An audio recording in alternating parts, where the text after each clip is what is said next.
Halo guys. Nah, sekarang kita akan mau analisa emas. Nah, setelah kalian lihat di sini, kita akan analisa lewat mingguan dulu. Karena ini hari Senin dan kita bisa lihat sekarang di sini kita lihat candle. Nah, di sini kalian lihat candlenya. Candlenya warnanya hijau. Ya. Walaupun warnanya hijau, tapi dia belum engulfing. Karena dia nggak ada engulfing ke atas, berarti kita bisa ambil keputusan bahwa momentum masih kuat ke bawah. Nah, dan ini kan masih break support dan dia masih belum bisa buat koreksi ke atas. Berarti minggu ini dia masih ke bawah. Nah, karena minggu ini masih ke bawah, kita masuk ke harian.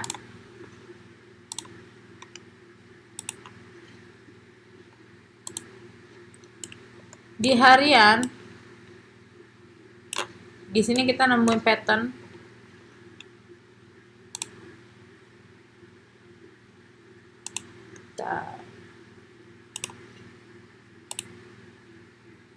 Nah, channel down. Ya, kelihatan kan?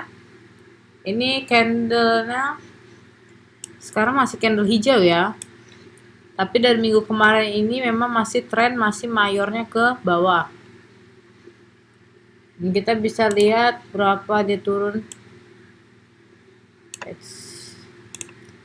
Di sini 218. 200 lagi. Kalau yang ini turun udah sampai mana? 196, hampir 200. Dan di sini kalau kita cek candlenya itu di break. Ini candlenya di break. Momentum kuat ke atas di daily. Tapi pendukungnya nggak ada masalahnya. Dan masih ke bawah mayornya. Sehingga kita bisa bilang ini lagi koreksi.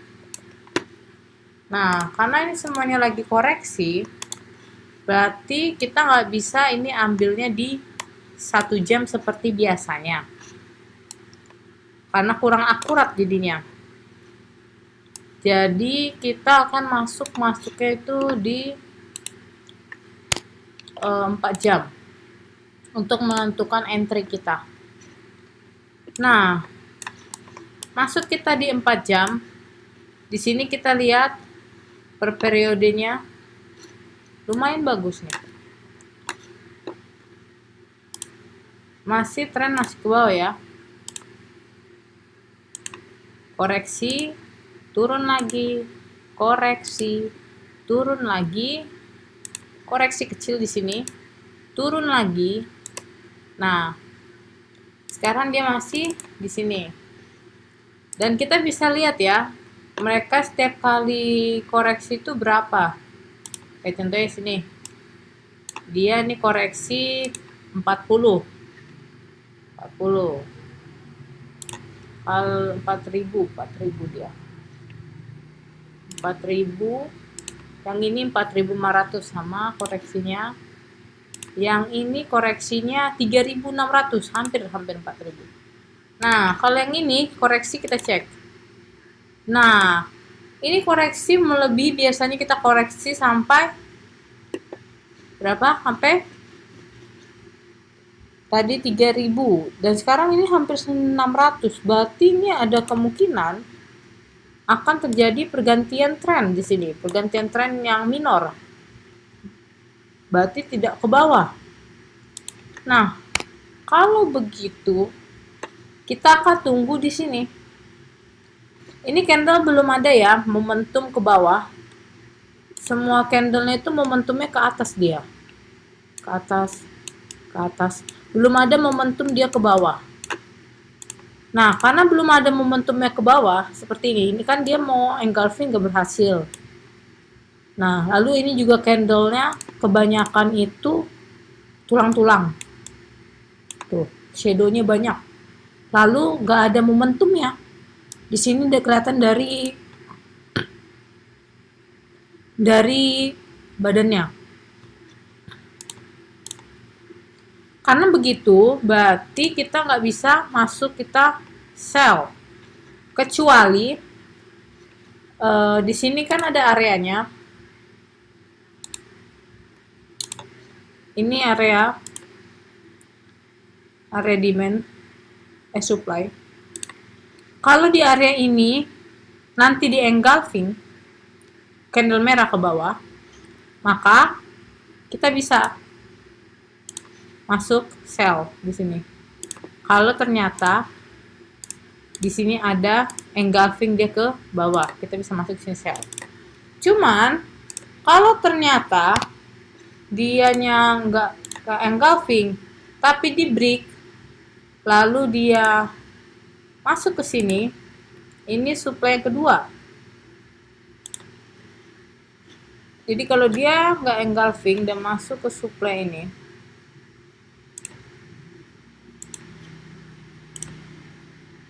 di break, maka ini bukan lagi mau trennya ke bawah. Ini mau ngebreak mengganti tren minor ke atas. Jadi nanti kita akan menunggu candle ke bawah. Karena kita mau ngambil sell. Di sini kita mau ngambil sell. Kita nunggu candle ke bawah, engulfing dengan momentum yang kuat ke bawah untuk ngambil sell. Karena masih kebanyakan pendukungnya ke bawah. Apa saja? Saya ulangin ya. Pertama, tren masih kuat ke bawah. Kita bisa lihat dari sini, tren masih kuat ke bawah. Nah, masih kuat bawah. Dan di sini masih pakai cangkul di sininya. Tangkai cangkul, tangkai, cangkul, tangkai, cangkul, tangkai lagi, cangkul lagi, tangkai. Dan di sini pembuatan cangkul. Tapi kalau ternyata ini bukan jadi cangkul, koreksi, dan malahan di break ke atas, maka dia akan mengganti tren minor. Tapi yang kita mau ambil apa? Belum ada kan terjadi yang tadi kita mau ambil sell. Karena masih banyak pendukung ke bawah. Karena tren masih ke bawah, lalu selain tren masih ke bawah, ini masih ada pattern ke bawah, tren ke bawah, pattern ke bawah, dan masih belum ada dibuat tangkai yang baru, periode yang baru. Nah, jadi sekarang kita lagi menunggu adanya candle momentum ke bawah. Nah, kalau nanti kita ambil candle dengan momentum ke bawah turun, kalau kita main scalping, kita akan nanti ngambilnya itu TP cuma di sini. Kalau kita ngambil scalping. Jadi pas saat udah 4 jam di engulfing ke bawah, kita nanti masuk ke seperti biasa di 15 menit untuk entry, dan kita ngambil TP pertama di sini.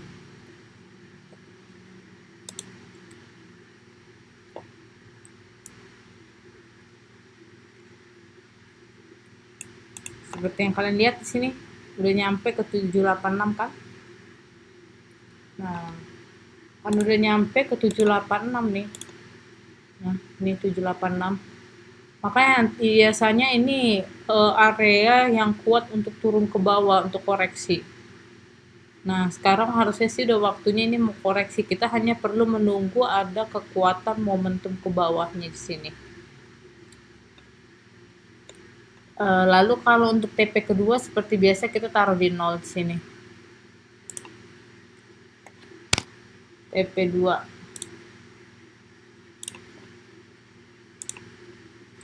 Nah, untuk yang mau sampai TP-nya lumayan dan ingin mengambil resiko, kalian bisa ambil TP itu seperti biasa di zona 1618. Tapi ini agak beresiko karena nggak ada pendukung untuk pengambilan TP di sini. Dibandingkan TP1 sama TP2. Karena kalau TP1 itu dia bisa buat pattern di sini. Seperti ini patternnya. Kalau nanti ini TP1 untuk ketunya. Nah, kalau ini kayak gini bisa disempetin nanti buat pattern. Kalau memang dia mau melanjutkan tren minor ke atas. Nah, tapi kalau tidak seperti itu, dia akan, kalau ini di break masih langsung overwhelming ke bawah, maka dia akan melanjutkan terus ke sini untuk membuat tangkai yang baru, melanjutkan trennya lagi, tren channel down. Oke? Oke, besok kita akan lanjut lagi.